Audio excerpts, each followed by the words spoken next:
Hey, moving on here. Let's talk some Lions, if we can. They've got the bye week this week. 3-1 at the break. They take on the Cowboys in Dallas next week. Jared Goff, not surprised. The offensive player of the week, 18 of 18, Jared Goff. Characterize for me your thoughts, Braylon, through 1 month of this season on the Detroit Lions. Tigers on the brain. Yeah, 1 month of Detroit Tigers. I think they're the team to beat right now in Major League Baseball. Over a month, I think you've seen the defense play well. I think the defense, when you saw DJ Reader in there, you saw how it alleviated some pressure off of Aiden Hudson, allowed him to get to the quarterback. And I think you start to feel confident in that defense. You start to see Carlton Davis, the second, take strides and kind of lead that secondary. Terry Arnold, a lot of penalties, but he is going to come into his own, I do believe. So you're comfortable with the defense, and we'll throw the Seattle game out. Some games are just like that. Seattle and Detroit have each other's number. You look at the offensive side of the ball, they don't play in the preseason. It takes time to really get your nucleus, get your chemistry going, moving in the right direction. I think you saw that finally. It was easy for Ben Johnson as he was carving this Geno Smith, the defense of Seattle up. It was running game. It was balanced. They went with the run. They started with the run. They went with their bread and butter. And then off the run, now you get Jamison Williams deep. Now you have Amon-Ra working it in a little bit. And then you get David Montgomery in the passing game. So it looked like Ben Johnson understands his offense now. It looks like they're taking their identity. So going into the bye week, I think the Lions are best team in the NFL. We talked about that. I think they're right where they're supposed to be, and I think that loss to the Bucs early on, I think it's only going to help them later, just like last year, losing to Seattle game 2. So I think the Lions are right where they want to be going into the bye. Tom? I totally agree with Bray, and the Buck game bothered me, but you know what? I'll toss it out. I'll say Ben Johnson called a poor game, and Dan Campbell was not himself. They're back to basics against Arizona. They got away with one there, but the defense held, right? Yeah, yep. And then they played a great game against Seattle. A lot of guys out on defense, but the offense looks like it's perking. And when the offense is perking, it's going to be very hard to beat this team. They take a week off. Hopefully they lick their wounds a little bit. A couple guys come back. Brian Branch will be back. Keep fingers crossed. And the Dallas Cowboys, you already saw what a lot of teams have done to that defense. We owe them a couple, don't we? They could put up 40. We owe them a couple. They're gonna sit in the house, and they're gonna sit in the house down. KG, I throw this to you.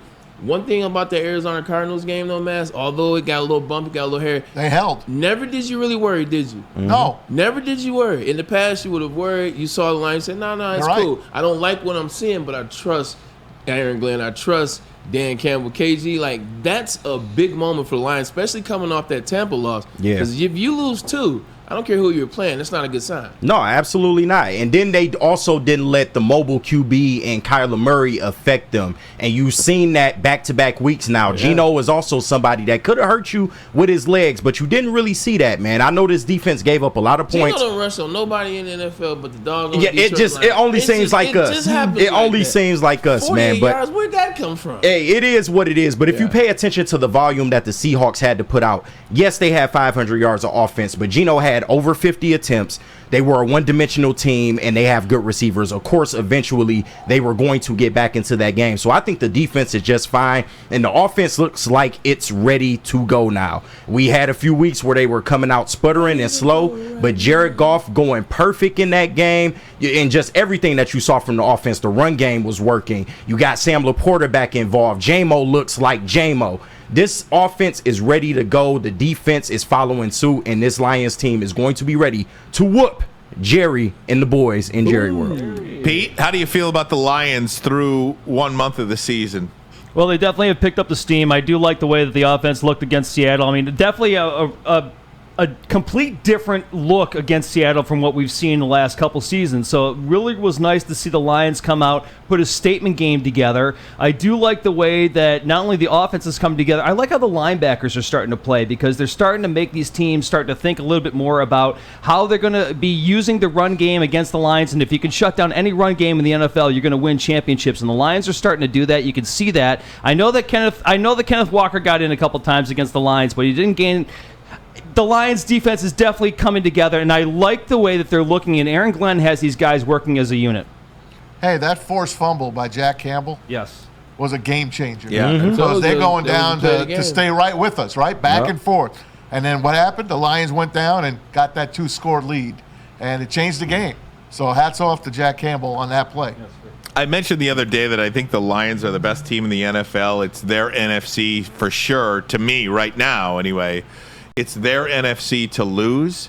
And I just go around the league. Look at Buffalo, look at Baltimore, look at Kansas City. Philly, San Francisco. If you could pick any team to be your team right now, who are you picking? Lions. You're picking the Lions. Minnesota Vikings. Hey, Minnesota. I know, but I mean, throw them in Why there. not? Yeah. But I'm telling you, even Kansas City right now, I'm picking Detroit. Yeah. Yes, you have Patrick Mahomes, and that is the great equalizer in any game, in any team, in any sport. I understand that. But my goodness, Rashee Rice, Isaiah Pacheco, they've got some injuries. They've got some problems on that offensive line, Mahomes too. can't play both sides of the ball. Absolutely. And he's a turnover machine this year. There isn't a team in the league that I would choose to have be my Super Bowl favorite. Right now, you can have – your life is on the line. You get one team in the NFL to be your Super Bowl favorite. Who is it?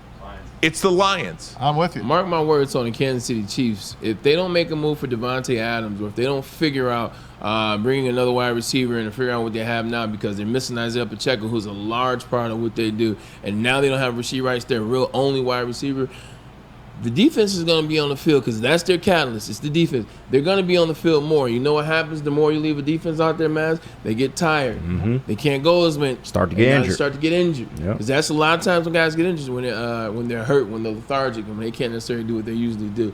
You keep that defense on the field, you'll start to see injuries, and that's going to hamper them even more. And, Bray, there's a reason why there hasn't ever been in the history of the league a 3-time Super Bowl champion. You're tired. Well, you're tired Too and hard. Well, you're tired, and as you point out, The body breaks down. well, you can't go 3 seasons without suffering some kind of major injuries. Mm-hmm. 3 straight injuries, it just doesn't happen like that. If you do the math on that, what is that? It's 4, it's 21, it's 63 games. Mm-hmm. You're playing 20 games a year. 63. Right? 63 games over the span of just under 1,000 days. Yeah, it's really tough. I looked at the spreads It's this over. week. Yeah. There's not a spread over like 6. 6. Yes. I think 6 is the most, and it's every Seattle. week. Every I think. week it's like this. Yeah, 6 over the Giants. Yeah. Every single week. 2, 2.5, 1.5. Home team's favored by 2. Yeah, Yeah. they've totally. They have perfected the recipe of you don't know what the hell you're talking Right. about. Yeah. That's why I'm never getting in another Survivor pool Yeah. again. I'm done. I'm done. Somebody just asked me to get in a second chance Survivor pool for I 10 hit bucks. erase. For $10. I hit erase. It's for $10. We're doing it here, though, like this week. $10 the rest of the season, whatever. I said no, thank you. I said no, thank you. I'm good. And it's fun, not though. about the $10. It's just you have no chance. Yeah. That's why you see. Zero. It seems like the NFL is taking a move. Remember when the NFL went up? This is like the rise of the Kansas City Chiefs. You start seeing a lot of 47-point games. You start to even see some 50-point games, and it brought fans in. It brought people in. Oh, they're scoring touchdowns. It was excitement. That was unsustainable. That's unrealistic. And now what you're seeing is rules and things of that nature bringing it back down to where now the running back is starting to get featured again. Like we were just talking about making bets. How many running backs have you seen with 2 touchdowns this year, or over 100 yards, or over 140 yards? The running back is actually taking over right now. The wide receivers, they're struggling to get passes like they used to, with the exception of a few guys, Justin Jefferson maybe included. But look at Amon-Ra. Look at it. Well, he's hurt, but it's not going in the direction of the wide receivers. It's the running backs, 2 touchdowns, 100 yards a game. No doubt. And Maz, to your point, look at tonight's game, Thursday Night Football, divisional game. Yep. The Tampa Bay Bucks at the Atlanta Falcons. The Point and a Falcons a half. 2-point favorite. I got a 1.5, 2 Yeah. points. It's amazing. Take the Bucks. And the Falcons playing at night again. Mm-hmm. They're getting their nighttime. They're getting their chance. It's gonna be a fun Let's game. talk about this one while we have a Yeah. couple of minutes leading up to the hour. This is a really intriguing game, and one of those games that happen in early October where you go back, you move ahead in January, and you're like trying to figure out seeding and division championships and this, that, and the other thing. And oh yeah, that game on October 3rd really made a difference on Thursday Night Football. I'm curious because everybody looked at Atlanta as the team to beat in the NFC South. And then, I think most people counted out the Bucs as a one-hit wonder like they were a year ago. I And, said Bucks. yep. And Baker Mayfield and the Saints. And I And get they it. score 40 points for the first 2 games. And then they lose the next Exactly. two. Right, Yeah. exactly. But then you come in tonight and you're like, the Falcons should really be 0-4. yeah. The should. Philadelphia Eagles blew that game. How they blew that game, Saquon Barkley, the dropped pass.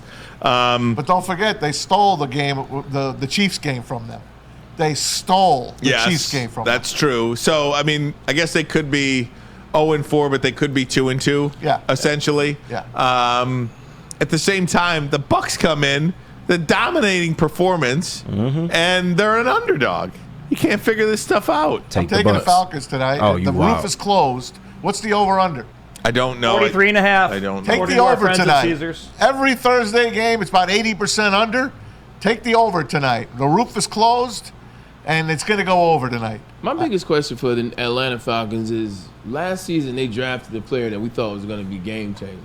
They drafted a player which Ryan Ermanni said that he would have taken with his the pick. The that sixth pick? The 6th pick, right? They traded out. The Bijan sixth pick Robinson. over- Bijan Robinson. Where's And by the way, game changer, everything before that, Kyle Pitts. Remember Kyle Pitts? No Drake- show so Drake far. Unicorn. No show so Drake far. London. At least Drake London seems to find some Drake traction. London looks really good. Well, he has a quarterback Yeah. now. That's what it seems. But where's Bijan Robinson? Where's this running back that I saw out of Texas? Where's this guy that I actually agree with you? I said, you know what? If that's a move you want to make, and then you got the brass to do it, then go ahead by all means.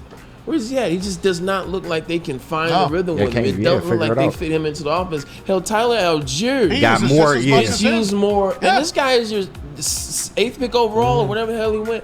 Falcons got to find a way to get this guy involved because my eyes didn't lie to me. He is like that. They got to Yeah. find a way to get him involved. He's questionable tonight. He's got some injuries. Yeah. Yeah.